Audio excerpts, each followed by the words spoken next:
ఈ వీడియోలో మనం భగవద్గీత అధ్యాయము 17 శ్లోకము 19ను పరిశీలిద్దాం. ఈ అధ్యాయంలో శ్రీకృష్ణుడు శ్రద్ధ మరియు తపస్సులలోని 3 గుణాల గురించి వివరిస్తున్నాడు. ఈ శ్లోకంలో అత్యంత తమోగుణంతో కూడిన అంటే అజ్ఞానంతో చేసే తపస్సు ఎలా ఉంటుందో స్పష్టం చేస్తున్నాడు. మొదటగా ఈ పవిత్ర శ్లోకాన్ని భక్తితో విందాం. మూఢగ్రాహేణాత్మనో యత్పీడయా క్రియతే తపః పరస్యోత్సాదనార్థం వా తత్తామసముదాహృతం. ఈ శ్లోకం అర్థమేమిటంటే మూర్ఖపు పట్టుదలతో తనను తాను హింసించుకుంటూ లేదా ఇతరులను నాశనం చెయ్యాలనే దురుద్దేశ్యంతో చేసే తపస్సును తామస తపస్సు అంటారు.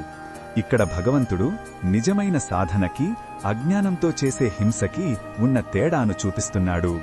ఏ తపస్సు అయితే స్వీయ శుద్ధి కోసం కాకుండా కేవలం మొండి పట్టుదలతో శరీరాన్ని కష్టపెడుతూ ఇతరులకు కీడు చెయ్యాలనే ఉద్దేశ్యంతో చేస్తారో అది ఆధ్యాత్మిక పతనానికి దారితీస్తుందని హెచ్చరిస్తున్నాడు.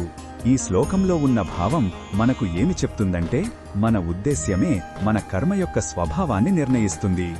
చేసే పని పైకి తపస్సులా కనిపించినా దాని వెనక ఉన్న కారణం మూర్ఖత్వం లేదా పగ అయితే అది చీకటిని అజ్ఞానాన్ని మాత్రమే పెంచుతుంది. నిజమైన ఆధ్యాత్మికత ప్రేమ కరుణతో కూడుకున్నది కాని హింస ద్వేషంతో కాదని ఈ శ్లోకం మనకు గుర్తుచేస్తుంది.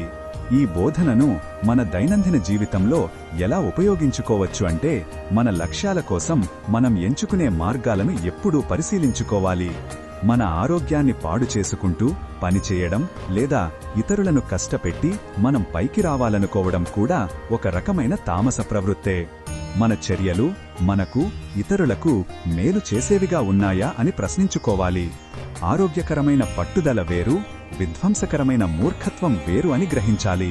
మరిన్ని భగవద్గీత శ్లోకాల అర్థాన్ని తెలుసుకోవాలంటే మా తదుపరి వీడియోలను తప్పకుండా చూడండి.